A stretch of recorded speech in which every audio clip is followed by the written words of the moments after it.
और एन क्या है? नॉन मेटल के बीच में तो यहाँ पर नाम तो ऐसे होगा K प्लस ऐसे C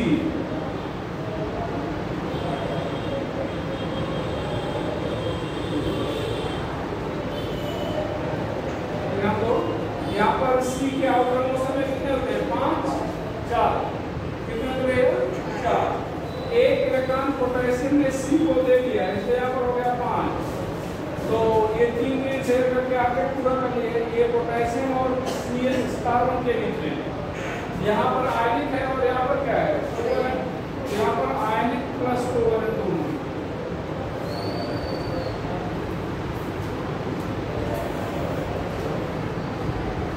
यहाँ पर H N C के बीच में ध्यान दो H है ये N यहाँ पर ध्यान देना बेटा C है ये C दो इलेक्ट्रॉन शेयर किया एक इलेक्ट्रॉन शेयर किया नाइट्रोजन का आगे पूरा हो गया हाइड्रोजन के अवक्रमों समय 2 इलेक्ट्रॉन हो गए कार्बन की बात किया जाए तो कार्बन के अवक्रमों समय कितने हो गए 2 शेयर कर लिया 4 का कितना हो गया 6 आगे पूरा हुआ नहीं तो ये नाइट्रोजन अपना है कहाँ पे इसको डोनेट कर देगा तो क्या हो जाएगा बताओ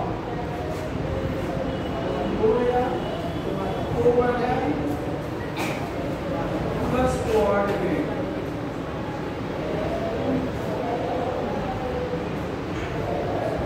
प्लस कोऑर्डिनेट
यहाँ पर ध्यान देता पहले तो आयनिक बॉन्ड बनाएगा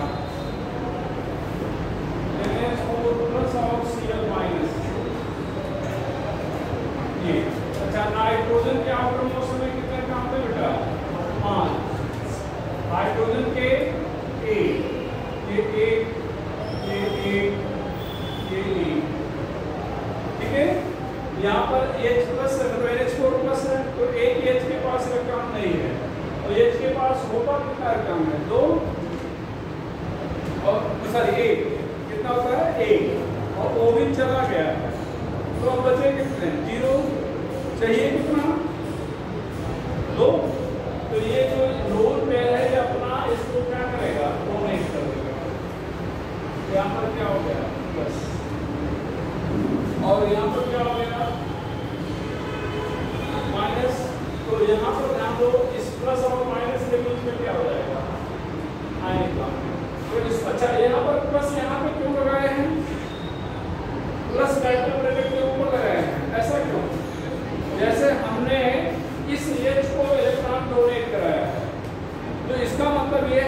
आपको मालूम है किसी एच के पास इलेक्ट्रॉन नहीं, ऐसा तो है नहीं भाई। हो सकता है इसके पास इलेक्ट्रॉन ना हो सकता है इसके पास इलेक्ट्रॉन ना हो सकता है इसके पास, किसी एक के पास इलेक्ट्रॉन नहीं होगा। ठीक है, तो अगर ऐसा यहाँ पर प्लस यहाँ लगा देते हैं इसका मतलब मालूम है कि हमें इसी के पास इलेक्ट्रॉन नहीं। यहाँ कैपिटल ब्रैकेट के ऊपर लगाने का मतलब है कि ये प्लस इन चारों में से किसी एक के पास जाएगा, चारों में से किसी एक के पास जाएगा और जिसके पास जाएगा उसको इलेक्ट्रॉन पेयर दिया जाएगा। तो ऐसा लगाने का ये मतलब है कि वो किसी एक फिक्स पर नहीं है, जिस पर प्लस होगा वो उसी को क्या किया जाएगा, कोऑर्डिनेट बांड लगाया जाएगा। तो कितने टाइप के बांड हो गए थे यहाँ पर, कोवैलेंट, कोऑर्डिनेट और आयनिक। यहाँ पर हो जाएगा कोवैलेंट,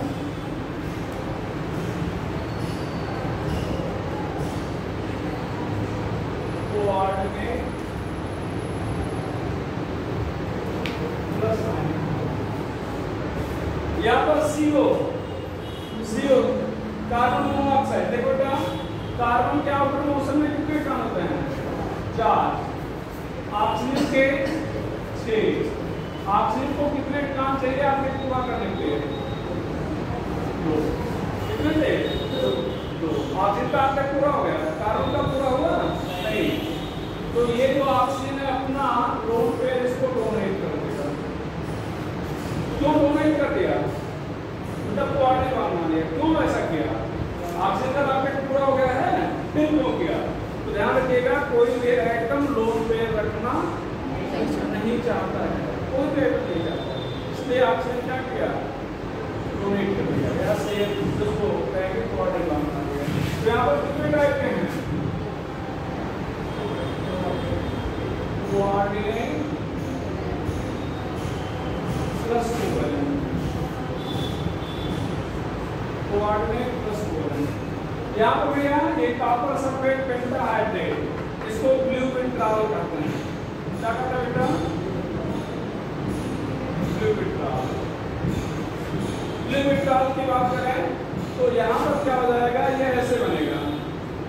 ये चीज आप अभी तो रटोगे, अभी क्या होगा, रटोगे। जब कोऑर्डिनेट कंपाउंड पढ़ाएंगे वहां पर वर्नर क्यूरी पढ़ाएंगे। क्या पढ़ाएंगे, वर्नर क्यूरी। तब ये जैसे यहाँ पर 5 वाटर है ना, तो ये 4 वाटर मॉलिक्यूल अंदर आ गए, एक क्या हुआ, बाहर चला गया। हम कैसे जानेंगे 5 ही, 5 है तो 4 ही आएगा, या किसी के साथ मान लो 7 वाटर है, कितने वाटर अंदर आएंगे, 6 है तो कितने वाटर अंदर आएंगे, हम कैसे जानेंगे।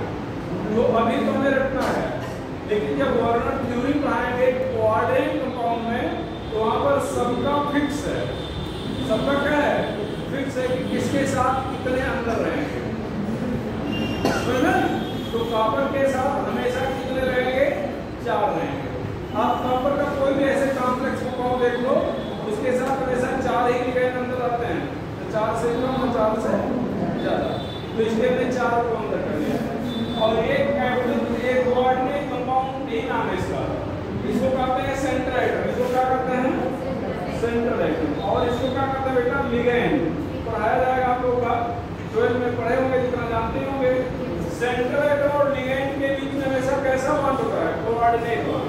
कैसा होता है, मतलब यहाँ तो कोऑर्डिनेट बॉन्ड है, ये कैपिटल ब्रैकेट के बाहर जो भी होता है वो आयन के रूप में होता है, मतलब यहाँ पर आयनिक बॉन्ड है। SO4 में कैसा बॉन्ड होगा, कोवैलेंट होगा। तो यहाँ पर ध्यान दो, ऐसे ये वाटर है, ये जैसे वाटर ऐसे लिखा है, ये वाटर हो गया, ये वाटर के पास ऑक्सीजन के पास दो से ध्यान देना, ये दोनों के लिए है ना,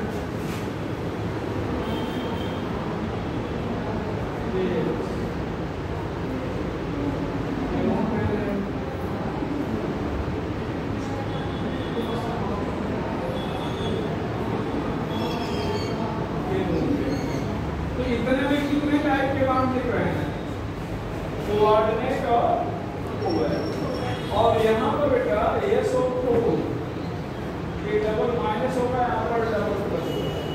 ये कैसा बांड दिख रहा है, आयनिक। और ये वाटर आयन तो होता नहीं, होता है वाटर आयन होता है नहीं, तो वाटर भी बाहर है, वाटर आयन होता नहीं है, तो वाटर जुड़ा है हाइड्रोजन बॉन्ड से। वाटर जुड़ा है किससे? Hydrogen bond. तो यहाँ पर ये सब पूछे जाते हैं, जो एग्जाम्पल ले रहे हैं उनमें पूछा जाता है आपके बुक में, आप जिनके बुक में बना होगा कितने टाइप के बॉन्ड होते हैं। यहाँ पर कितने टाइप के बॉन्ड हैं? Ionic plus covalent plus coordinate plus hydrogen. एक बार ये पूछा गया था, उसमें इंजीनियरिंग का एग्जाम होता है उसमें पूछा गया था, आपको नहीं होता कि ब्लू मेटल में कितने वाटर मॉलिक्यूल कॉपर से जुड़े हैं, ये पूछा गया था। मान नहीं पूछा गया था, तो आपका आंसर कितना हो जाएगा? 4। और ये आप यहाँ पर तो वैसे बता दिए, आप तो आप रख रहे हैं, लेकिन आप सब बता पाएंगे जब आपको वर्णन थ्योरी का कॉन्सेप्ट मालूम होगा। वर्णन थ्योरी का कॉन्सेप्ट मालूम होगा तब आप बता पाएंगे कि कितना होगा।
ऑक्सीजन है, हाइड्रोजन है और भी है। तो रूल ये है कि कोशिश ये की जाएगी कि 2 ऑक्सीजन आपस में न जुड़ने पाए। जैसे यहाँ 4 ऑक्सीजन है ना, तो जहां तक संभव होगा 2 ऑक्सीजन को हम आपस में नहीं जोड़ेंगे। हाइड्रोजन को हमेशा अगर ऑक्सीजन है तो कोशिश होगी कि हाइड्रोजन हमेशा किससे जुड़े? ऑक्सीजन से जुड़े। हाइड्रोजन सेंट्रल एटम से न जुड़े, ये हमारी कोशिश होगी। हाँ, अपने कोशिश में अगर कामयाब नहीं हुए तब फिर जोड़ दिया जाए। अगर फास्फोरस के कंपाउंड में, फास्फोरस के कंपाउंड में ऑक्सीजन है कितने हैं? 4। तो एक ऑक्सीजन निश्चित रूप से डबल बॉन्ड से जोड़ा जाएगा। एक ऑक्सीजन निश्चित रूप से किससे जोड़ा जाएगा?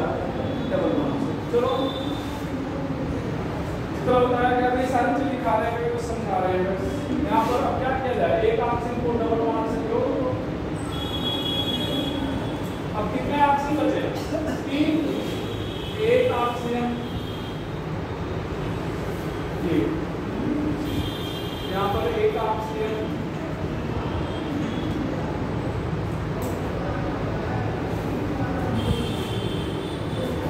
एक ऑक्सीजन।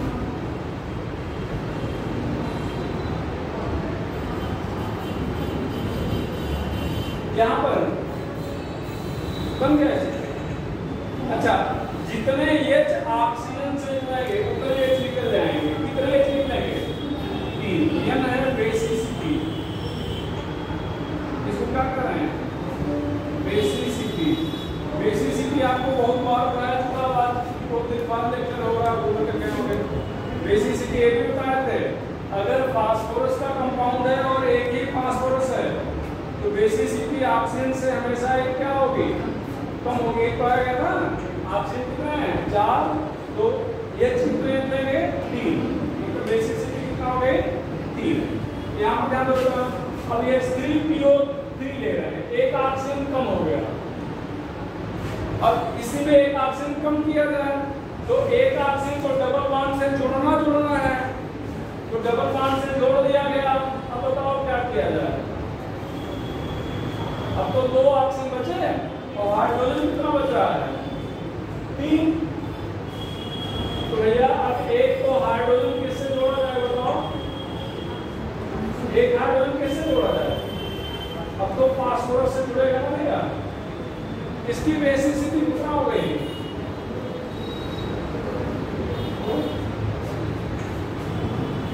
वही H निकलेगा जो ऑक्सीजन से जुड़ा होगा। कितने जुड़ेंगे? और आपको यही बताया गया था कि फास्फोरस अगर एक है तो क्या होगा? हमेशा एक मतलब बेसिसिटी एक कम होगी। किससे? ऑक्सीजन की संख्या से। यहाँ पर बताओ H3PO2 है, H3PO2। अब क्या है? एक ऑक्सीजन और कम हो गया। अब बताओ ना,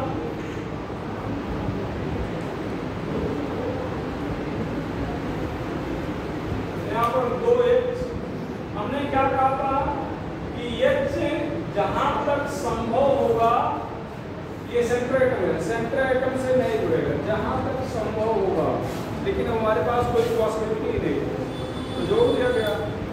पहले प्रयास रहेगा उसको सेंट्रल एटम से क्या किया जाए? दूर रखा जाए।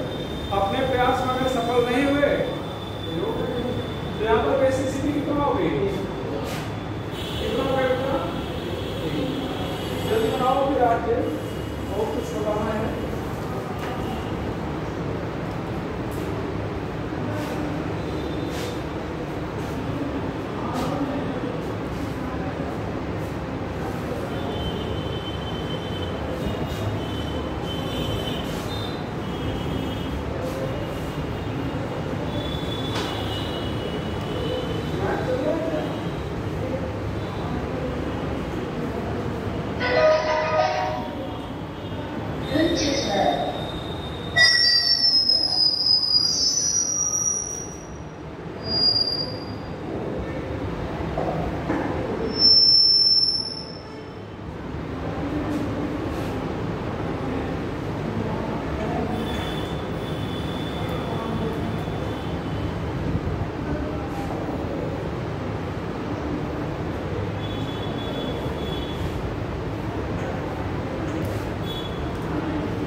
क्या कर रहे हैं? आपको सारी चीजें बता रहे हैं। वैसे अभी लिखा भी देंगे सारी चीजें, अभी लिखा देंगे।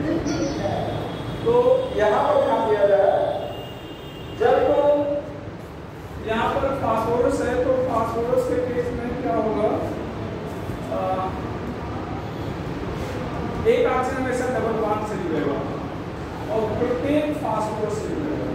अच्छा, इसके आगे बात किया जाए, मान लो सेंट्रल एटम की संख्या 1 से अधिक है, 2 सेंट्रल एटम और कंपाउंड में ऑक्सीजन भी है, तो हमेशा एक ऑक्सीजन दोनों के बीच में रखा जाएगा। हमेशा एक ऑक्सीजन क्या होगा? चलो देखा जाए।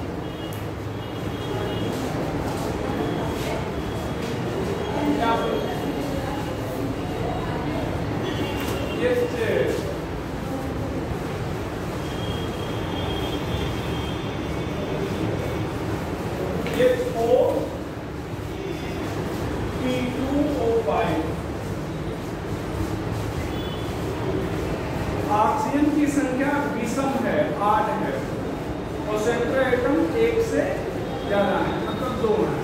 तो एक ऑक्सीजन दोनों के बीच में होगा। यहाँ पर क्या किया जाएगा, एक ऑक्सीजन दोनों के बीच में रख दिया जाए, जितना आपको बताया। और एक ऑक्सीजन फास्फोरस से कैसे जुड़ेगा, डबल बॉन्ड से। तो एक ऑक्सीजन को क्या किया जाए, डबल बॉन्ड से जोड़ दिया जाए, जोड़ दिया गया। अब कितने ऑक्सीजन होते हैं, 2 होते ना। तो एक ऑक्सीजन यहाँ पर जोड़ दिया गया, एक ऑक्सीजन यहाँ पर जोड़ दिया गया। अब तो सारे ऑक्सीजन हो गए, ये चली बच रहे हैं। कितने एक बच रहे हैं, एक और कितने। अच्छा, एक प्रश्न आप कर सकते हैं कि अगर एक OH को इधर किया गया है, मान लो यही OH कर देते, ये ऑक्सीजन इधर कर देते और ये H इधर हो जाता, तब क्या होगा, क्या होगा। जैसे हम यहाँ पर ऐसे बता रहे हैं आपको, मान लो इसको हम क्या कर दें, H कर दें। क्या कर दें बेटा, ये H कर दिए और इसको क्या कर दिए, इसको क्या कर दिए, OH कर दिए। अगर हम कह रहे हैं कि हम डायग्राम ऐसे बनाएंगे तो तब क्या दिक्कत होगी, अभी भी सबका आप तक पूरा है। इसमें क्या समस्या होगी, क्या समस्या होगी, स्ट्रक्चर जब बनाएंगे तो कोशिश रहेगी कि स्ट्रक्चर सिमेट्रिकल हो। कोशिश क्या रहेगी, हमारे पास 2 हाथ हैं, भगवान ने एक हाथ इधर किया, एक हाथ इधर किया है। अब दोनों हाथ एक ही तरफ कर दिए होते तब भी तो 2 हाथ होते कि नहीं होते। तो फिर क्या होता, सिमेट्री नहीं होती। सिमेट्री ना होने से क्या होता भाई, मान लो केवल हमारे दोनों हाथ इधर होते तो बुरा लगता, लेकिन सबके दोनों हाथ इसी तरफ हैं तब तो बुरा नहीं लगेगा ना। आपका भी दोनों हाथ उधर है, मेरा भी है, तब तो भी ऐसे भगवान ने बनाया है सबको। लेकिन तब स्टेबिलिटी आपकी कम हो जाएगी। आप बायो के बच्चे जानते होंगे कि जहाँ पर सिमेट्री होती है वहाँ पर स्टेबिलिटी क्या होती है, ज़्यादा होती है। तो वही सेम चीज़, जैसे हमें भगवान ने सिमेट्री बनाया, हम भी नेचर में है, वो भी नेचर में है। तो नेचर के हर चीज मतलब जहाँ तक संभव होगा वो सिमेट्री होता जाएगा। अगर आप जो आर्किटेक्ट पूरा करना चाहें तो ऐसे भी आर्किटेक्ट पूरा हो गया, लेकिन ये मतलब स्टेबिलिटी पॉइंट आप मतलब स्टेबल मतलब सही नहीं होगा, बात है ना। तो इसीलिए हमने क्या किया है, क्या किया, एक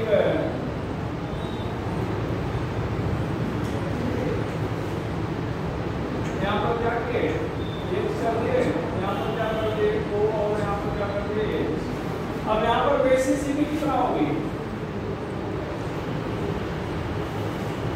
कितने ऑक्सीजन जुड़े हैं, मतलब कितने एक जुड़ा है ऑक्सीजन से, भाई एक और 2 ही जुड़ा है। पीओपी बांड कितना होगा, कितने, एक। PP bond 0।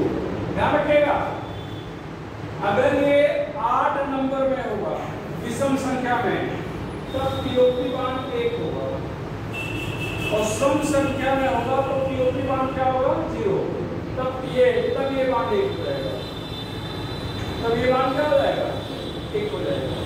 यहाँ पर ध्यान करो, पीओ बांड कितने हैं,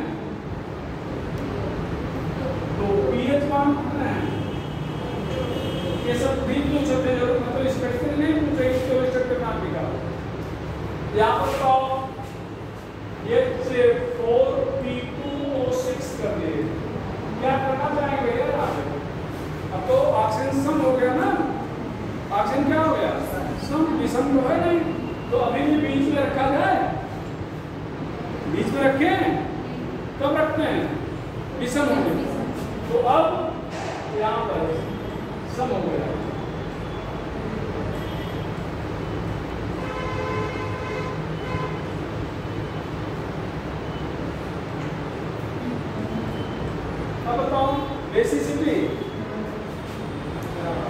बेसिसिटी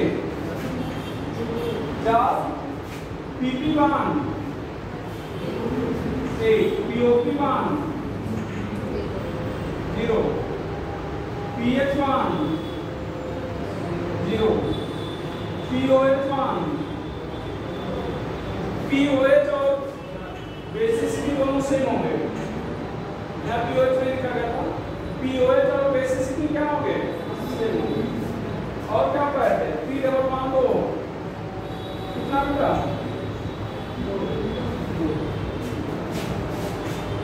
H4 P2O7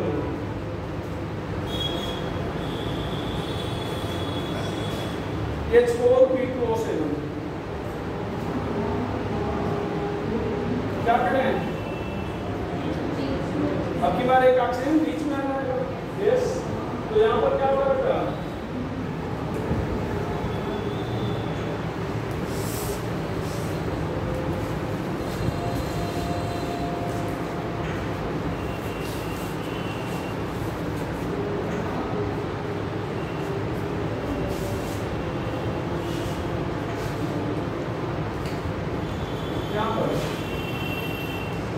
बेसिसिटी कितना रहेगा 4 POP one 8 PP one 0 POH one POH 4 PH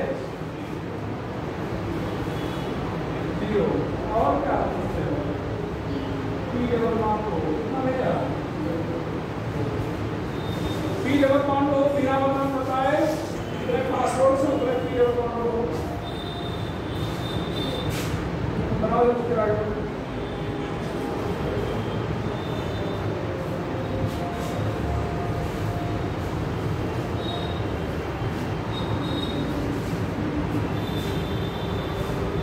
और जल्दी बनाना पड़ेगा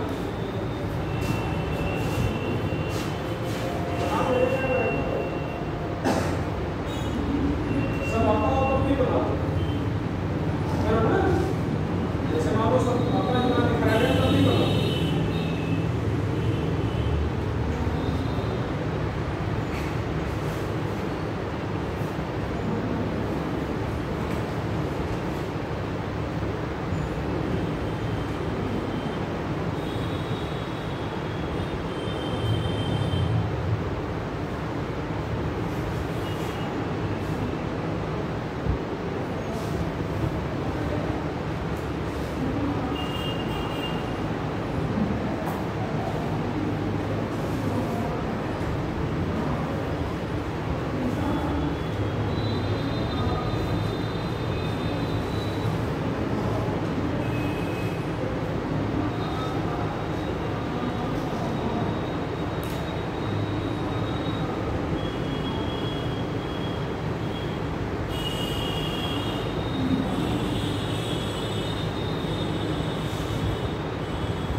सल्फर सेंट्राइटन है यहाँ पर भी एक ऑक्सीजन डबल बॉन्ड से जुड़ेगा मतलब 2 ऑक्सीजन यहाँ पर 2 ऑक्सीजन डबल बॉन्ड से जुड़ेंगे बन गया H2SO5 सल्फर के एसिड में बेसिसिटी कोई दिक्कत नहीं है हमेशा 2 ही होता है वहां पर बेसिसिटी का ऐसा कोई दिक्कत नहीं।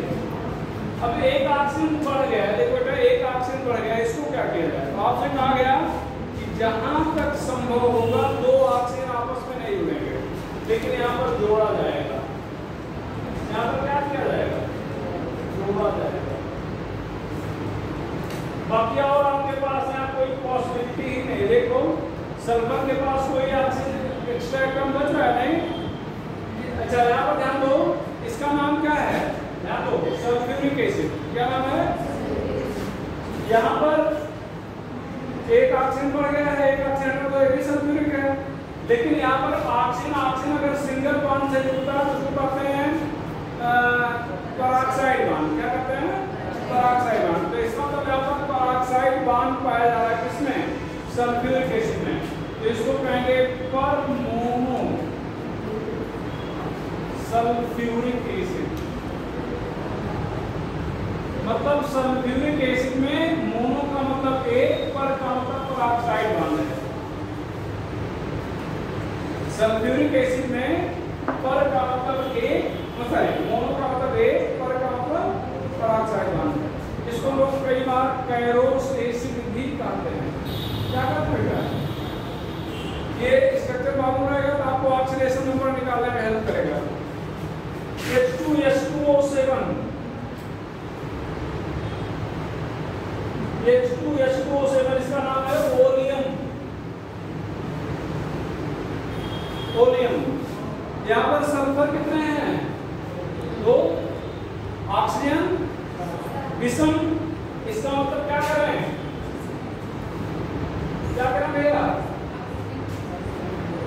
बता जाए एक सल्फर हमेशा कितना डबल बॉन्ड बनाएगा? दो।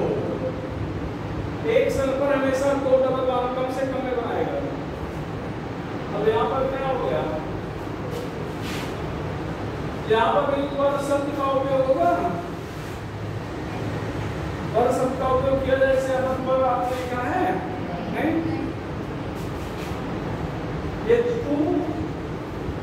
H2SO8 इसको हम लोग कहेंगे मार्शल एसिड। भैया यहाँ पर स्ट्रक्चर, अब ध्यान दो, एक ऑक्सीजन बढ़ गया, अब क्या किया जाए? हाँ SS बॉन्ड।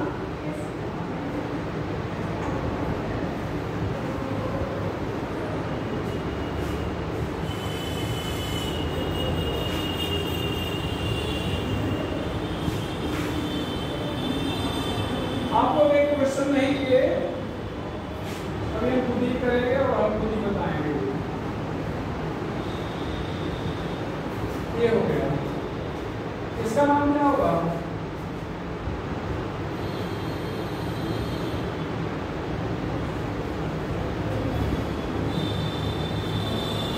पेरोक्साइड बॉन्ड है ना, पर कितने सल्फर हैं? दो। Di sulphuric acid. पर डाई सल्फ्यूरिक मतलब मार्शल एसिड तो वही है, इसको आप पर डाई सल्फ्यूरिक एसिड भी कह सकते हैं। अच्छा एक क्वेश्चन आपसे और है, ध्यान देना। इधर हम लोग यहाँ पर अगर इसका स्ट्रक्चर ऐसे बना दिया जाए तो कितने लोग असहमत हैं? यहाँ भाई सबका आगे पूरा है। H2SO8 का स्ट्रक्चर अगर आप कहोगे सर हम ऐसा ना बना के ऐसा बना रहे हैं तो क्या दिक्कत होगी? हाँ क्या बोल रहे हो? आपको मना किया गया कि दो ऑक्सीजन को आपस में नहीं जोड़ना है, तो गलती एक बार हो जाए तो ठीक है, आप वही गलती दो बार कर रहे हो। देखो यहाँ पर गलती कितनी बार हुई है? एक बार हुई है, और यहाँ पर वही गलती दो बार हुई है। तो एक बार करना चाहोगे या दो बार? वैसे तो हो ही ना, लेकिन अगर करना जरूरी है तो एक बार बात में ना। तो यहाँ पर ध्यान देगा, यहाँ पर ध्यान दो, होता क्या है कि ऑक्सीजन के पास लोन पेयर होता है। अभी इसके स्ट्रक्चर के तुरंत बाद लोग बैलेंस बॉन्ड थ्योरी वगैरह पढ़ेंगे, तो यहाँ पर लोन पेयर में रिपल्सन होता है। ध्यान रखिएगा, ये लोन पेयर में क्या होगा? रिपल्सन। के चांस दो जगह बन रहे हैं और यहाँ पर रिपल्सन के चांस क्या हैं, एक जगह बन रहे हैं। तो रिपल्सन के चांस दो जगह पे बनाया जाए, एक जगह पे, ठीक है ना। तो इसका मतलब ये जो स्टडी है क्या गया, गलत है। अगर ऐसा बनाया गया है तो गलत बनाया गया है, ठीक है। तो वही हम आपसे बताए। अब कुछ पॉइंट को नोट करके लिखना है, इसको आगे लाते हैं। क्या कर ऑक्सीजन, अगर ऑक्सीजन से सिंगल बॉन्ड बनाता है तो पेरोक्साइड बॉन्ड है, ठीक है। इसको आगे बढ़ा दें क्या, नोट करके लिखिएगा।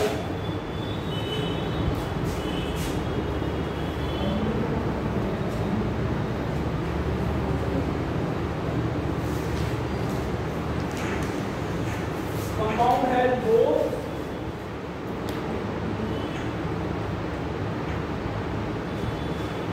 oxygen and hydrogen. Then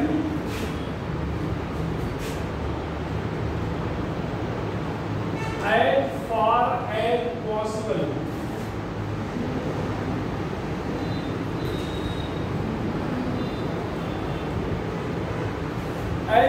का मतलब उतना अधिक जितना कि पॉसिबल मतलब संभव है, मतलब जहां तक संभव है, ठीक है।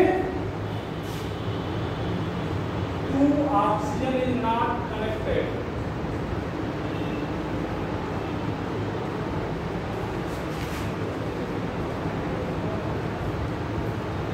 दो ऑक्सीजन को नहीं जोड़ेंगे।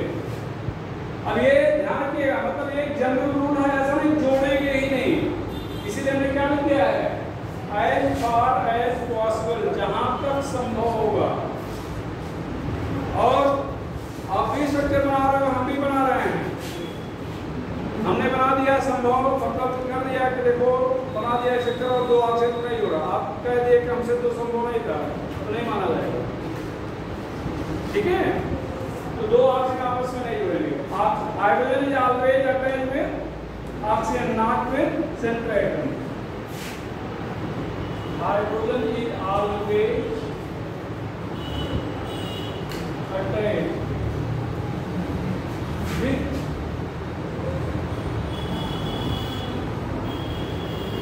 oxygen, not with central atom.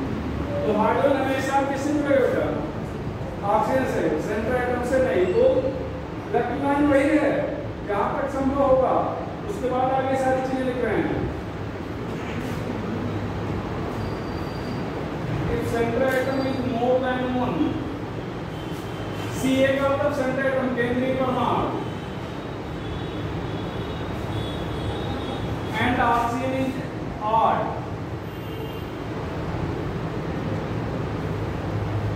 in number. Then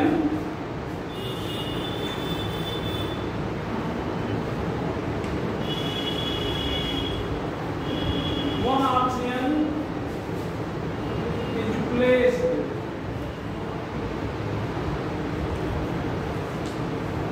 always in between two.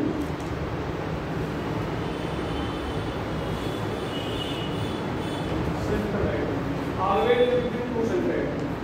तो अगर आपका सेंट्रल एटम एक से ज्यादा है और ऑक्सीजन क्या है, विषम संख्या में है, तो एक ऑक्सीजन हमेशा दोनों सेंट्रल एटम के कहां पर रखा जाएगा, बीच में।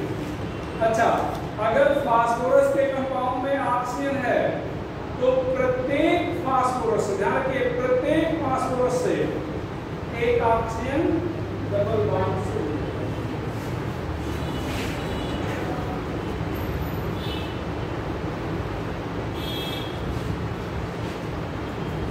The compound of phosphorus has oxygen. Then from each phosphorus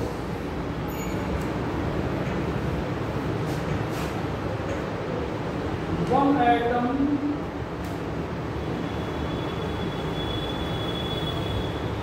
always attached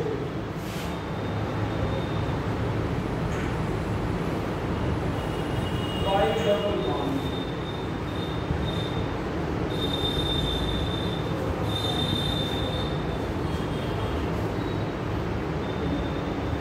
phosphorus 1 atom average attack by double bond. तो प्रत्येक फास्फोरस से एक ऑक्सीजन डबल बॉन्ड से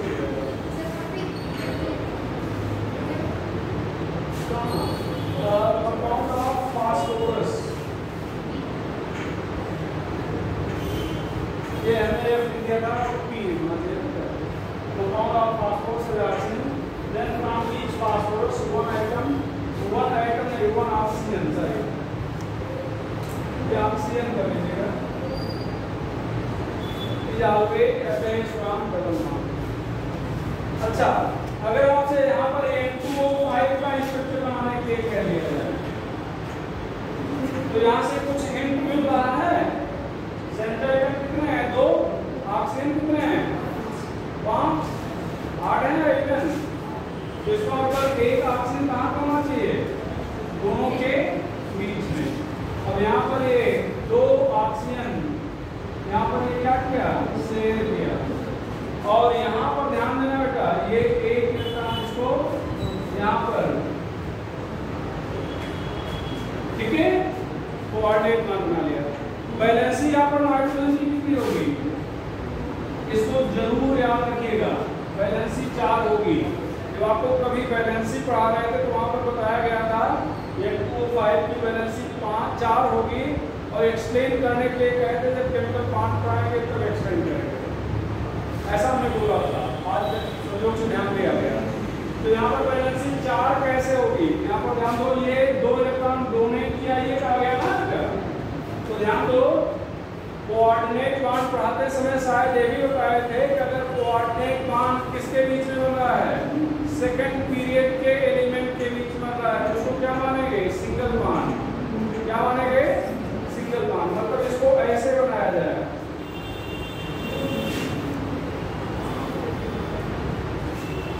इसको ऐसे बनाया जाए तो ज्यादा बेहतर समझेंगे। हुआ क्या है, कोऑर्डिनेट बॉन्ड बनाने का मैकेनिज्म बताए थे कि पहले जैसे यहाँ पर 2 इलेक्ट्रॉन है ना, तो ये अपना एक इलेक्ट्रॉन पहले इसको डोनेट करेगा, तो यहाँ पर एक प्लस आ जाएगा। क्या आ जाएगा? प्लस। और यहाँ पर कितने थे भैया? 6, एक मिल गया तो कितना हो गया? 7। और यहाँ पर थे कितने? 5, एक चला गया तो बचा कितना? 4। अब ये इसके साथ शेयर कर दिया। एक्चुअल स्ट्रक्चर ये है। तो अब नाइट्रोजन ने कितने इलेक्ट्रॉन शेयर किया है? 4, 2, एक 3 और एक 4। इसलिए बैलेंस कितनी है? 4। वही चीज यहाँ पर भी है,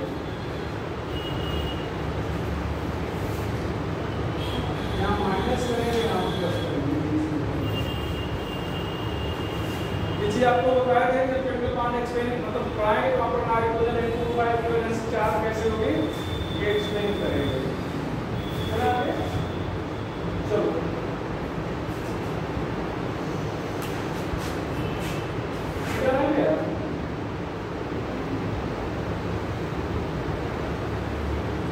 यहाँ पर BF3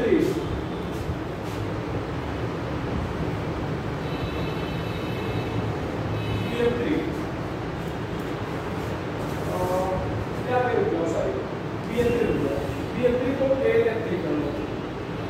क्या बोले? A3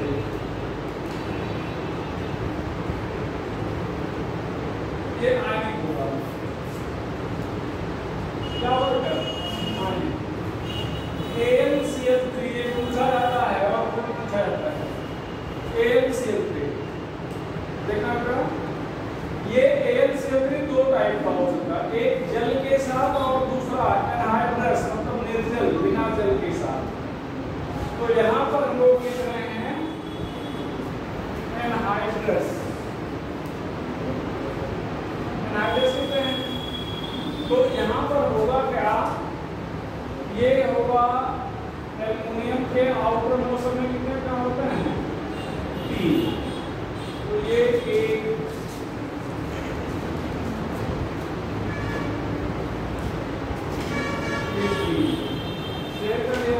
अब इसके पास कितने काम है? 2, 4, 6। तो इलेक्ट्रॉन डिफिशिएंट है, तो इलेक्ट्रॉन डिफिशिएंट है तो क्या ये स्टेबल होगा? और कितने इलेक्ट्रॉन की कमी है? 2। तो ये लुईस एसिड है। क्या गया? दो इलेक्ट्रॉन मिल जाए तो ग्रहण करेगा, लूज एसिड होगा, ये हो जाएगा। स्टेबल तो है जी, नॉट स्टेबल,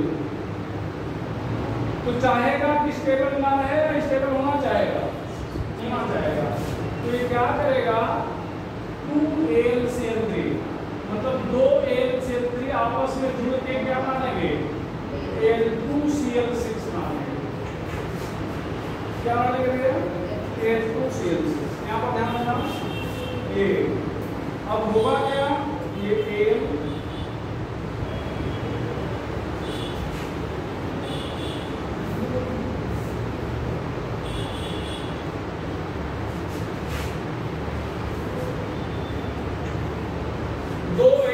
हो गए।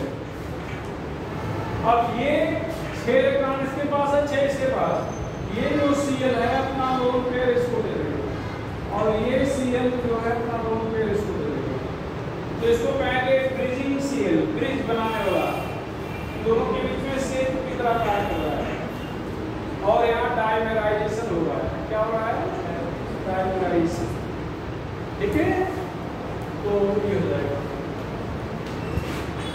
और हाइड्राइजेशन यहाँ पर पूछा जाए एल्युमिनियम का तो क्या बोलेंगे sp3, कितने बॉन्ड देख रहे हो, 4, 1 2 3 4, अगला लेक्चर हाइड्राइजेशन का ही होगा, तो 4 आप देख रहे हैं, इसका 4 आदमी में एक s लेगा और 3 लेगा, ठीक है ना, ये हो जाएगा, ये डायग्राम बना देगा। हाँ PeCl2 है अगर इसी तरह से, अभी बाद में PeCl2 बनाएंगे,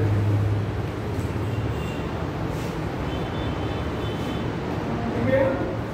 यहाँ पर AlCl3 एक्वस है, ये आयनिक होगा, ये आयनिक होगा, इतना बताना पड़ेगा आपने क्यों आयनिक होगा, ये बताना पड़ेगा क्यों आयनिक होगा, ठीक है। तो यहाँ पर hydration energy is greater than bond energy, ये बताया पूछा जाएगा। यहाँ पर 2 क्वेश्चन हो सकते हैं, कौन से 2 क्वेश्चन का, एक तो आयनिक है और दूसरा तुम क्या बैठी हो, हाँ तो बैठो, हाँ तो विचार के सब देखो घर के जाके पर जा रहा है, देखो देखने का प्रयास करना है, बस ऐसे आपका बैठिए, चलो। तो यहाँ पर बॉन्ड एनर्जी ग्रेटर देन क्या है, हाइड्रोजन एनर्जी ग्रेटर देन क्या है, बॉन्ड एनर्जी। तो जब भी ध्यान में बेटा ये कंपाउंड क्या था, कोवैलेंट था, क्या था, अगर कोई भी कोवैलेंट कंपाउंड आयनिक हो जाए तो इसका मतलब वहाँ कोई भी हाइड्रेशन एनर्जी वहाँ पर क्या है, उसके बॉन्ड एनर्जी से ज़्यादा। आपसे पूछा जाएगा कि क्या ये, अच्छा आयनिक क्वेश्चन में ये पूछा जाता है क्या ये हाइड्रोलाइज मतलब वाटर में डालने पर हाइड्रोलिसिस होगी, मतलब वाटर इसको तोड़ देगा, हाँ तोड़ देगा, हाँ इसको तोड़ देगा, क्यों तोड़ देगा, hydration energy is greater than bond energy. Hydrolysis होगी या नहीं होगी इसका भी अभी आपको बताएंगे, आगे बढ़ा जाए इसको ऊपर कर दे रहे हैं। अब इसको समझो थोड़ा सा, एल्युमिनियम के पास कुल कितने इलेक्ट्रॉन होते हैं भैया, 13, 2 8 3, ये 3s2 है, 3p1 है, 3p0, ये तीसरा सेल है ना, तो ये ध्यान दो, ये 3s है, ये 3p है, ये 3d, ठीक है। यहाँ पर एक Cl जुड़ेगा तो ये एक जंप करके यहाँ पे आ जाएगा, ये 3 अनपेयर काम हो जाएंगे, कितने अनपेयर हो जाएंगे, 3, और बाकी के जो ऑर्बिटल हैं ये बैकेंड है, बाकी के ऑर्बिटल क्या होगा, बैकेंड। ये जो 3 अनपेयर काम है 3 Cl के साथ यहाँ पर क्या करेंगे, ये डॉटेड लाइन वाले Cl के इलेक्ट्रॉन शेयर करके 3 कोवैलेंट बॉन्ड बना लेंगे, तो जब कोवैलेंट बॉन्ड बनाएंगे तो एनर्जी निकलेगी, इसको बॉन्ड एनर्जी कहेंगे। एनर्जी निकलेगी इसको क्या कहेंगे? बॉन्ड एनर्जी कहेंगे। और इसके बाद ध्यान देना बेटा, यहाँ पर वाटर है, यहाँ पर क्या है? वाटर है। वाटर के पास होता क्या है? Lone pair. क्या होता है? Lone pair. और जैसा आपको पहले बताया गया कि कोई भी एटम लोन पेयर रखना चाहता नहीं है, चाहता है नहीं, तो ये क्या करेगा? अपना लोन पेयर इसको डोनेट कर देगा। तो डोनेट किया, अगर आपको कोई 10 रुपए की नोट दे दे या 100 रुपए की, तो आप उससे धीरे धीरे क्या करना चाहोगे? दोस्ती करना चाहोगे। मतलब आप धीरे धीरे अपना उसको क्या मानने लगोगे? दोस्त मानने लगोगे ना। तो इसका मतलब ये अपना लोन पेयर इसको दे दिया, मतलब दोनों के बीच में दोस्ती होगी, दोनों जुड़ गए एक दूसरे से। और जुड़ गए क्या? एनर्जी निकलेगी। एनर्जी क्यों निकल रही? वाटर के जुड़ने पर जो एनर्जी निकल रही है उसको आप क्या कर रहे हो? हाइड्रेशन। क्या कर रहे हो? हाइड्रेशन। अभी जब सीएल जुड़ा था तब भी एनर्जी निकली थी, क्या बोले थे उसको? Bond energy. किसी भी चीज के मतलब बॉन्ड के बनने पर जो एनर्जी निकलती है, अगर उसको उतनी या उससे ज्यादा एनर्जी दे दिया जाए तो बॉन्ड टूट जाएगा। अब अगर ये जो यहाँ पर ध्यान देना, वाटर के जुड़ने पर जो एनर्जी निकली, अगर इस एनर्जी से ज्यादा हो गई तो क्या हो जाएगा? टूट जाएगा। मान लो इसके जुड़ने पर 10 किलो जूल निकली थी, इसके जुड़ने पर 15 किलो जूल निकल रही है, तो टूट जाएगा? नहीं टूट जाएगा, टूट जाएगा। तो वही बता रहे हैं कि यहाँ पर hydration energy is greater than bond energy. तो अगर हाइड्रेशन एनर्जी बॉन्ड एनर्जी से ज्यादा होगी तो क्या हो जाएगा? आयनिक हो जाएगा। क्या हो जाएगा? आयनिक हो जाएगा। कम है तो आयनिक। एक और चीज, अभी जब वाटर में नहीं था तो एल, यहाँ पर 2 क्वेश्चन पूछा था, KF3 एक्वस LC3 आयनिक है या कोवैलेंट? तो आपका आंसर क्या हुआ? आयनिक। दूसरा बता देता है कि आयनिक है, आपसे पूछा को वाई की आयनिक, क्यों आयनिक है? तो आप कहेंगे here hydration energy greater than bond energy. आपसे पूछा जाएगा तीसरा क्वेश्चन कि क्या AlCl3 की हाइड्रोलिसिस हो सकती है? आप कहेंगे हाँ। अच्छा, हाइड्रोलिसिस हो सकती है, आप कहेंगे हाँ। कहाँ पर हाँ बोलेंगे? किसी कोवैलेंट कंपाउंड की हाइड्रोलिसिस होगी या नहीं होगी, हम कैसे बताएंगे? अगर उसके पास वैकेंट डी आर्बिटल, जैसे यहाँ पर डी आर्बिटल क्या था? वैकेंट डी आर्बिटल क्या था? मतलब इसके डी आर्बिटल क्या था? वैकेंट था। यहाँ पर क्या लिखो बेटा? Covalent compound.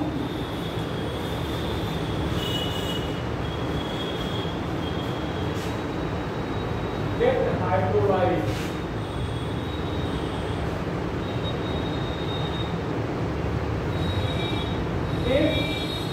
Central atom had vacant d orbital.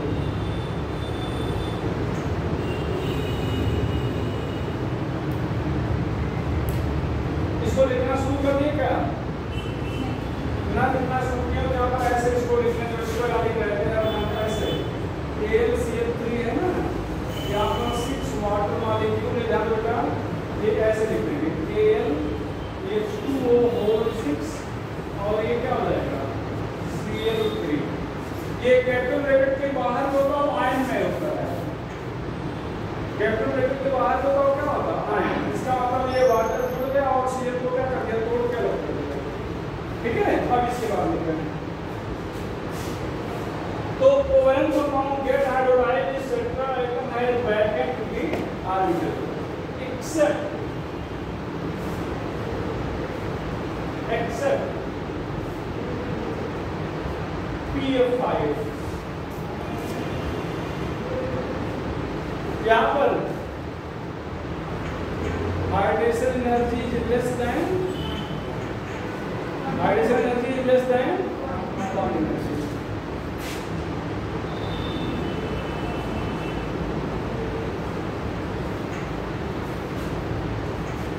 ठीक है,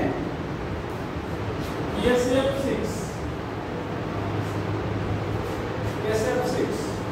ध्यान देना बेटा। यहाँ पर क्यों ये आंसर नहीं देंगे, ये आंसर नहीं देंगे, क्यों नहीं देंगे? यहाँ पर ये बताएंगे सल्फर बहुत बड़ा है, उसको 6 क्लोरीन पहले से घेरे हुए हैं, 6 क्लोरीन क्या किए पहले से।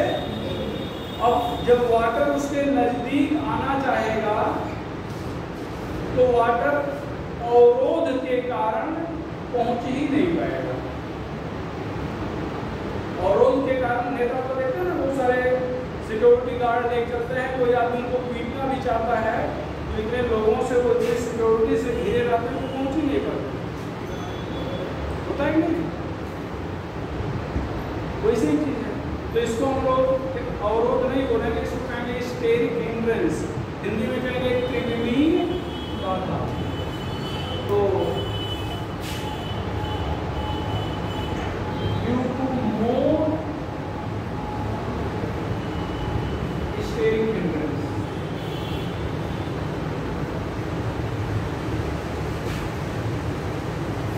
ये सब को गेट हाइड्रोलाइज, इसकी हाइड्रोलिसिस हो जाती है। अब इसको कितने घेरे हुए थे? 6। इसको कितने घेर रहे हैं? 4। तो यहाँ वाटर पहुंच जाता है, यहाँ वाटर यहाँ नहीं पहुंचता, ठीक है? तो यहाँ पर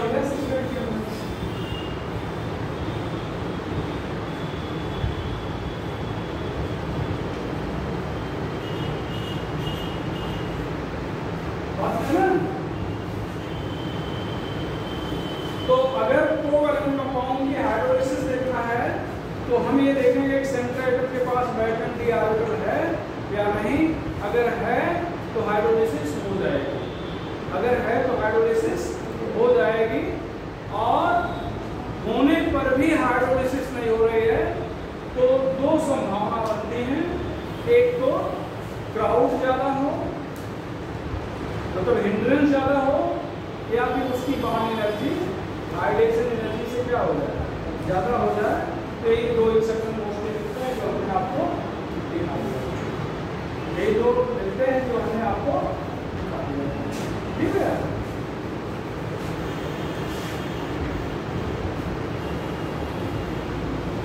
इसको रिमूव करेंगे।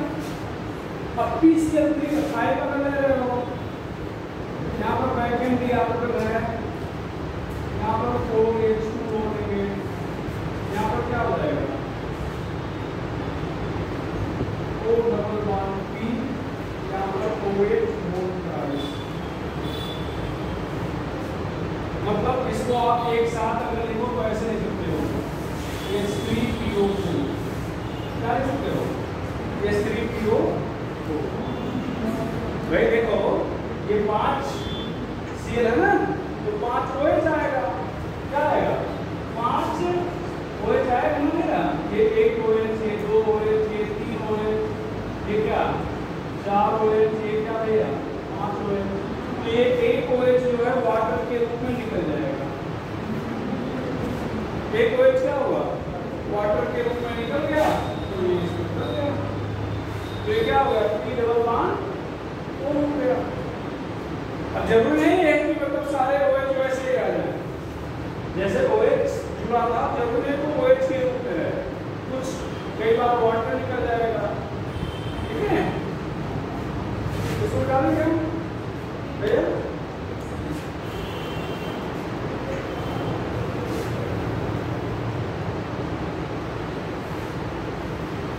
देखिए ना, जैसे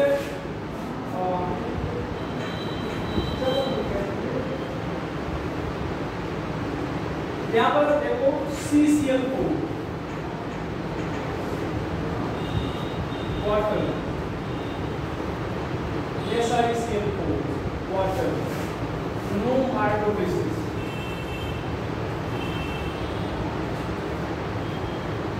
यहाँ पर Si है, कितने Cl है? 4।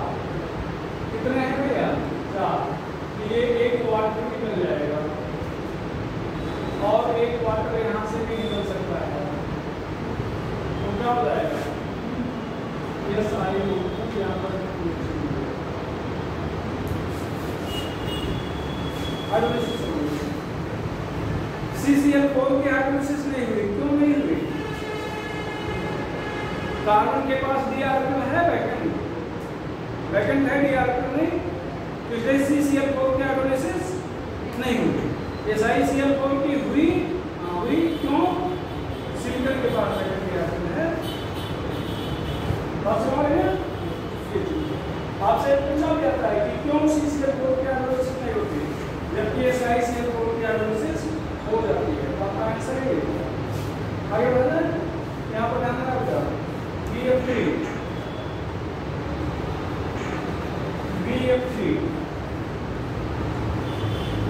ध्यान रखना बोरान के आउटर मोशन में कितने इलेक्ट्रॉन हैं?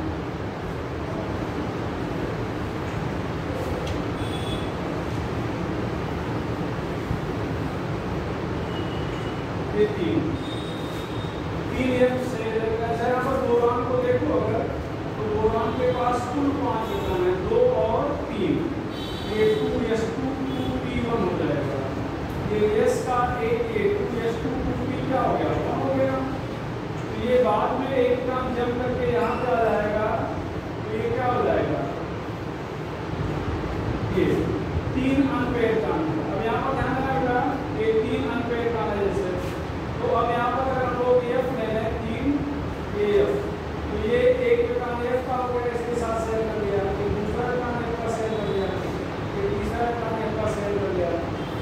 अब ये एक ऑर्बिटल वैकेंट है और कौन सा ऑर्बिटल है? ये से आपकी है p ऑर्बिटल वैकेंट है ना, जिसका मतलब इसके पास एक p ऑर्बिटल वैकेंट है, तो चाहेगा वैकेंट है।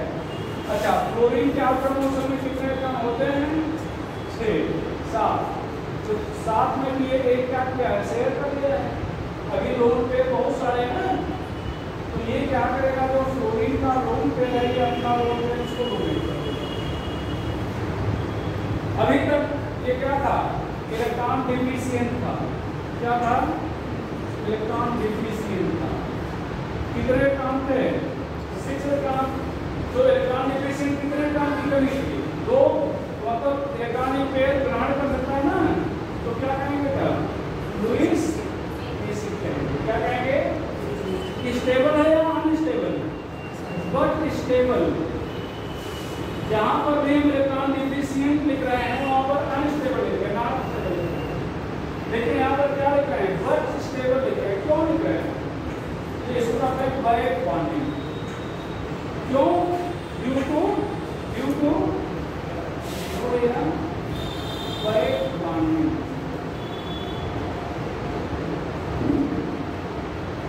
Due to back bonding. Back bonding सब क्यों यूज कर रहे हैं? रूल ये है कि जो सेंट्रल एटम है ये दोनों पेयर देता है। अगर इलेक्ट्रॉन देने की बात आए तो कौन देता है? Central atom. लेकिन अगर किसी परिस्थिति में उसे लेना पड़ जाए तो उल्टा हुआ काम है। जैसे देश है, देश में प्राइम मिनिस्टर हर चीफ मिनिस्टर को क्या करते हैं? सहयोग करते हैं। ये तो रूल है भाई, प्राइम मिनिस्टर को डिसाइड करेगा। लेकिन अगर किसी परिस्थिति में प्राइम मिनिस्टर को किसी चीफ मिनिस्टर से लेना पड़े तो क्या कहा जाएगा? Back donation. तब उसको डोनेशन नहीं कहा जाएगा, क्या कहा जाएगा? Back donation. तो सेंट्रल आइटम अगर रिसीव करेगा तो उसको क्या कहेंगे? हिंदी में पश्च बंधन आप लोग पढ़ रहे होंगे, ठीक है। यहाँ पर क्या कहेंगे? Back donation. तो ये बैक डोनेशन के कारण इसकी जो इलेक्ट्रॉन की कमी थी पूरा हो गई। अच्छा, यहाँ पर जैसे मान लो ये बोरान है, यहाँ पर Cl है, Cl यहाँ पर है। Cl की साइज थोड़ा बड़ी है, करेगा। यहाँ पर मान लो Br ले लिया जाए, क्या कर दिया? Br ले लिया जाए, Br की साइज और बड़ी है। यहाँ पर आयोडीन ले लिया जाए, आयोडीन की साइज और बड़ी है। कौन आसानी से डोनेट कर पाएगा? Cl Br या I? Cl Br या I?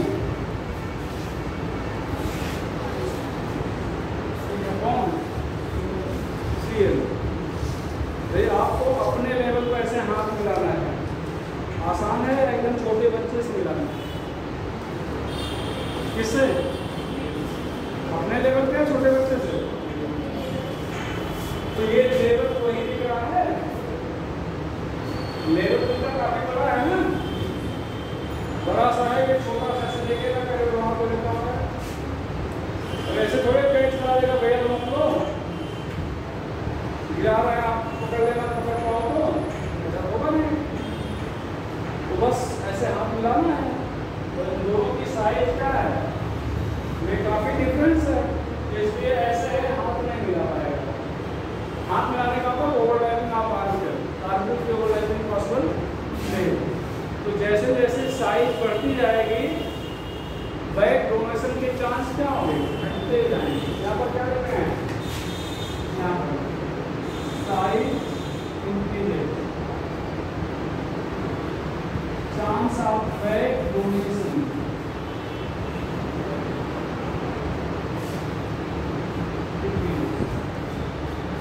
तो अगर आप BF3 ले रहे हो, BCL3 ले रहे हो, BBR3 ले रहे हो और BI3 ले रहे हो, तो सबसे ज्यादा इलेक्ट्रॉन की कमी कहां पर होगी, BF3 में या BI3 में? BI3 में, क्योंकि तो दे ही नहीं पा रहा ना इसको। यहाँ पर यह इलेक्ट्रॉन आसानी से दे दिया, लेकिन I और BR मतलब बोरान की साइज में डिफरेंस काफी ज्यादा है, तो दे ही नहीं पा रहा है। तो जैसे जैसे साइज में डिफरेंस बढ़ेगा बैक डोनेशन के चांस क्या होंगे, घट जाएंगे, इलेक्ट्रॉन की कमी बढ़ती जाएगी। अब इस केस में बोरान चाहेगा हमें इलेक्ट्रॉन मिल जाए, या इस केस में कहाँ ज्यादा प्रयास करेगा, आयोडीन वाले में या क्लोरीन वाले में? हाँ, क्लोरीन तो दे दिया तो भी प्रयास करेगा, क्लोरीन तो देके काम चला दिया है, लेकिन आयोडीन दे पा रहा है तब। तो इस केस में बोरान चाहेगा इलेक्ट्रॉन हमें तुरंत मिल जाए, या इस केस में? इस केस में चाहेगा ना भाई, वहां तो दे ही नहीं पाया। यहाँ पर जैसे भी व्यवस्था हुई हो तो गई, जैसे भी व्यवस्था हुई हो तो गई ना, तो वहां तो हुई नहीं, तो कहाँ प्रयास करेगा? यहाँ पर क्या लिखेंगे, size increase, chance of back donation increases, so acidic strength increases। यहाँ पर ध्यान रखिएगा, एसिडिक स्ट्रेंथ का क्रम पूछते हैं, एसिडिक स्ट्रेंथ का क्रम। ये लुईस एसिड लिखे ना यहाँ पर, ये ध्यान दो, ये लुईस एसिड लिखे ना रखा, तो कौन ज्यादा स्ट्रांग लुईस एसिड है, कौन ज्यादा स्ट्रांग है? BI3। इलेक्ट्रॉन किसे ज्यादा पसंद है, BI3 को या BF3 को? BI इलेक्ट्रॉन पसंद करने का मतलब इलेक्ट्रोफाइल, इलेक्ट्रॉन लविंग, ठीक है। तो जो ज्यादा स्ट्रांग लुईस एसिड होगा उसकी इलेक्ट्रॉन लविंग टेंडेंसी क्या होगी, ज्यादा होगी। तो हम कह सकते हैं इलेक्ट्रोफिलिसिटी, ऑर्गेनिक पढ़ाएंगे तो आप इलेक्ट्रोफिलिसिटी और बेसिसिटी पढ़ाएंगे, तो इलेक्ट्रोफिलिसिटी इंक्रीज,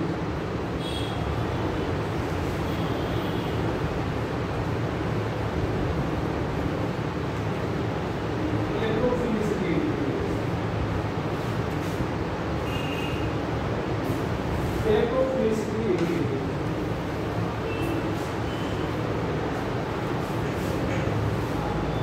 इलेक्ट्रोफिलिसिटी इलेक्ट्रॉन्स में एकता हो रही है। एस क्या है? हाँ, एस एसिडिक क्रिस्टल, अम्लीय कठोरता, एस एसिडिक क्रिस्टल।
चलो आगे। अब यहाँ पर एक और काफी इंपॉर्टेंट है BH3। BH3 इसको बोरान बोलते हैं।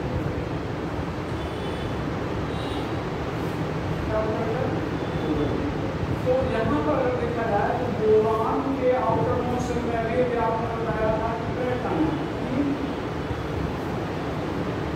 यहाँ पर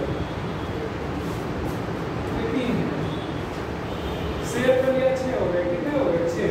तेरे काम की कमी है या अधिकता? कमी है या अधिकता? कमी। पूरी से इसी बोला जाए या नहीं? स्टेबल बोले या नॉन स्टेबल? हाँ, रीजन क्या है? पिछला अभी BF3 तो स्टेबल बोले थे, BF3 स्टेबल बोले थे और BH3 अनस्टेबल बोले। क्यों भैया? वहां पर AF के पास लोन पेयर था और वो अपना लोन पेयर बैक लो नहीं कर देगा। लोन पेयर था, अपना लोन पेयर क्या कर रहा है? बैक लो नहीं। H के पास भी ऐसा है नहीं। आपसे पूछा जाए why BF3 is stable, however BH3 is unstable, तो आप कहेंगे BF3 is stable due to back donation, however there is no chance of back donation in BH3। तो यहाँ पर क्या लिखोगे? As chance of back donation not possible, chance of back donation not possible। तो back donation के chance यहाँ पे नहीं है। तो क्या आप चाहोगे कि ये अनस्टेबल ही रहे? चाहोगे? ये दो BH3 आपस में जुड़ के B2H6 बना देगा। इसको कहेंगे डाइकोरन।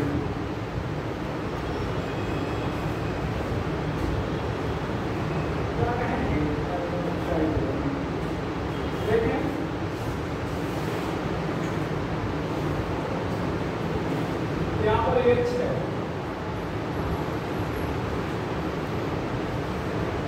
ये B है, यहाँ पर H है, यहाँ पर B है।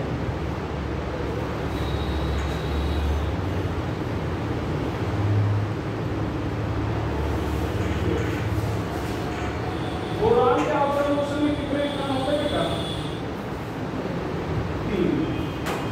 अब ये ध्यान दो, ये बोरान अपना 2 इलेक्ट्रॉन को शेयर कर चुका और 1 बचा है, तो ये 1 इलेक्ट्रॉन ऐसे शेयर करेगा।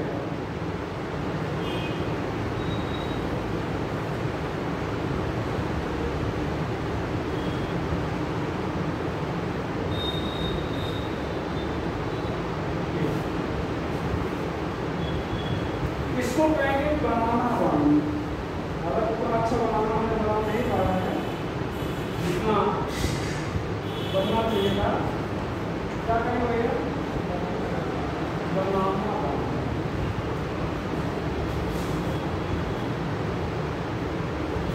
इसको इस बोरान से पूछो आपके पास कितना इलेक्ट्रॉन है, क्या बताएगा? 8। कैसे गिनाएगा? गिने कहोगे, बोलोगे गिनो, मतलब ये बोलेगा गिनो 2 4 हो गया ना। ये यहाँ से 5 शुरू हुआ, यहाँ तक है 5 6 7 8 पूरा कर दिया ना। ये भी कहेगा गिनो 2 4 6 7। दोनों प्रोग्राम में कहा मेरे पास 8 प्रोग्राम है, आपने गिनाने को कहा गिना दिया ना। अच्छा, ये बांड जो बनाना बांड जिनको कह रहे हो, कितने एटम के बीच में बना? कितने एटम के बीच? अब कितने एटम के बीच बना? 2। हाँ, 2। वो 2 बोल दिए, बाकी 2 बोलोगे आप भैया। 1 एटम के बीच में बॉन्ड बनता है। बॉन्ड तो वैसा 2 एटम के बीच बनते हैं और 2 ही के बीच में बना होगा, पूछने की जरूरत ही नहीं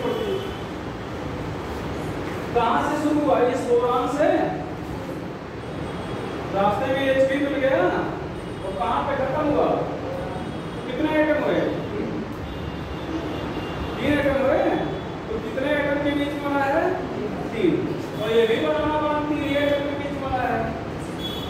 और कितने इलेक्ट्रॉन है इस बनाना बांध में? 2। तो मतलब कितने बांड ऐसे हैं जो 3 एटम के बीच में? 2 बांड ना, तो इनको क्या कहेंगे? 3 बांड, सॉरी 2 बांड। ये किस टाइप के हैं? 3 सेंटर। 3C मतलब 3 सेंटर, 1 सेंटर, 2 सेंटर और 3 सेंटर। कितने इलेक्ट्रॉन हैं? 2 electron bond. 3 centre 2 electron bond. और कितने बॉन्ड ऐसे जो 2 सेंटर के बीच में हैं? 4। भाई ये बॉन्ड यहां शुरू हुआ है, खत्म हो गया। 2 3 4। और कितने इलेक्ट्रॉन भाग ले रहे हैं? एक बॉन्ड में वैसे 2 ही इलेक्ट्रॉन होता है, कितने भाग ले रहे हैं? 2। यहाँ पर 4 बॉन्ड, क्या लिखोगे? 2 सेंटर 2 इलेक्ट्रॉन बॉन्ड। एक बार सीबीएसई पेपर में पूछा गया है, ठीक नहीं होता था, सीबीएसई होता था। यहाँ पर बॉन्डिंग का नेचर क्या है, मतलब बॉन्डिंग कैसी है? तो ये करेक्ट स्टेटमेंट था। 4 bond is 2 centre 2 electron bond and 3 bond is 2 bond is 3 centre 2 electron bond.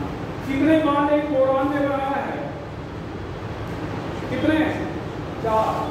1 2 3। तो 4 बॉन्ड बनने पर क्या बोलते हैं? sp3। क्या बोलते हैं भैया? वैसे अगर आपसे कोई पूछ ले तो आप क्या बताना पसंद करेंगे? sp3। एक बार जेई में पूछा था, ये बार ये बन गया ना, ध्यान दो बेटा क्या पूछा था। यहाँ पर अगर ध्यान दिया जाए तो इसको हम लोग बनाएंगे इस तरह से।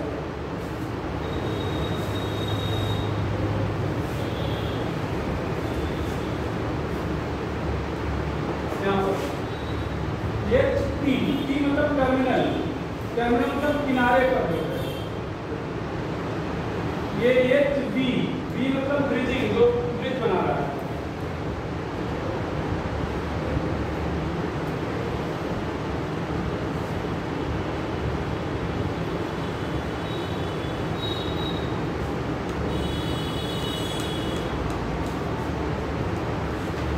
यहाँ पर हाइड्राइजेशन आपने क्या बोला? अच्छा, यहाँ पर जो बॉन्ड एंगल होगा ये 121 डिग्री है। ये बॉन्ड लेंथ जो है 1.19 एंगस्ट्रॉम है, ये 1.32 एंगस्ट्रॉम है। और दो बोरॉन के बीच की जो दूरी है 1.76 एंगस्ट्रॉम है। मतलब डाई बोरॉन में दो बोरॉन के बीच की दूरी कितना है? 1.76। BHT की बॉन्ड लेंथ, BHT मतलब टर्मिनल, बॉन्ड लेंथ कितना है? 1.19 एंगस्ट्रॉम। BHB, B मतलब ब्रिजिंग, कितना है? 1.32 एंगस्ट्रॉम। यहाँ पर HT BHT मतलब ये बॉन्ड एंगल कितना है? 121 डिग्री। जब IIT में पूछा गया था तो ये पूछा था कि B2H6 में HT BHT का बॉन्ड एंगल लगभग 120 डिग्री। कितना है? 120 डिग्री। तो बोरॉन का हाइब्रिडाइजेशन क्या है? तो ध्यान देना, अभी इसके बाद वाले लेक्चर पे हम हाइब्रिडाइजेशन तक पहुंच जाएंगे। तो हाइब्रिडाइजेशन जहाँ पर हम लोग मतलब जहाँ पर बॉन्ड एंगल 120 डिग्री बताते हैं वहाँ पर हाइब्रिडाइजेशन sp2 पर आते हैं।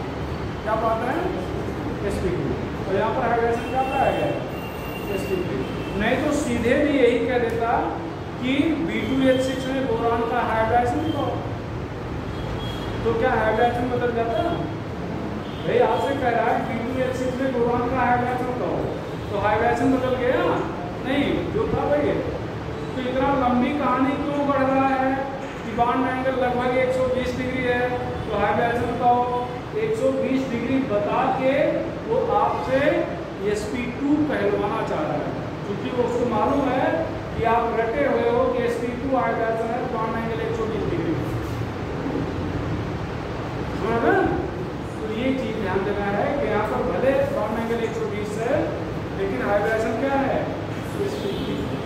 तो ये क्वेश्चन जेई का है और ये क्वेश्चन किसका है, तो आज हम आप प्लान करके खत्म करते हैं।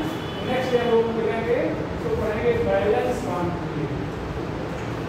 क्या बेटा एक बात थोड़ा जो पढ़ाया गया उसको पढ़ के आओ, क्लास वैसे भी डिजिटल रही काफी दिन बात लगी, ठीक है। आप लोग शुरू करते हैं तो फिर इतना इंटरेस्ट नहीं आ रहा है, मजा नहीं आ रहा है, ठीक है। जब आओ रिवाइज करें कोई और किसी को, चलो आगे की चर्चा नेक्स्ट डे करेंगे। बंद करना इसको।